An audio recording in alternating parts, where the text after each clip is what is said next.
Histoire de livres. Votre chronique littéraire. Par les étudiants de l'UT Poitiers-Niort-Châtellerault, technique de commercialisation, en partenariat avec la médiathèque du Château à Châtellerault. Alors, bonjour et bienvenue, vous êtes bien sur votre chronique littéraire réalisée par les étudiants de l'UT de Châtellerault. Alors bonjour, moi c'est Jules. Aujourd'hui je vais vous parler du livre Le chien des Baskerville de Conan Doyle, où l'on y retrouve une des aventures de Sherlock Holmes.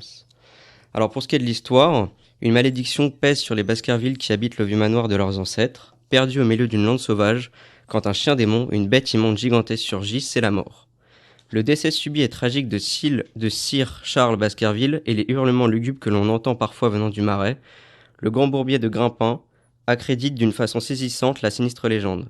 Dès son arrivée à Londres venant du Canada, Sir Henry Baskerville, seul héritier de Sir Charles, reçoit une lettre anonyme « Si vous tenez à votre vie et à votre raison, éloignez-vous de la lande ». Malgré ces menaces, Sir Henry décide de se rendre à Baskerville Hall. Consulté, Sherlock Holmes charge son fidèle Watson de l'accompagner. Roman captivant, angoissant, Le chien des Baskerville est l'une des plus célèbres aventures de Sherlock Holmes du grand Conan Doyle. Alors l'une des choses qui m'a le plus plu à travers ce livre est son côté policier et sombre. J'ai beaucoup apprécié l'enquête réalisée par Sherlock et son associé, qui nous permet peu à peu de découvrir la réalité derrière cette légende.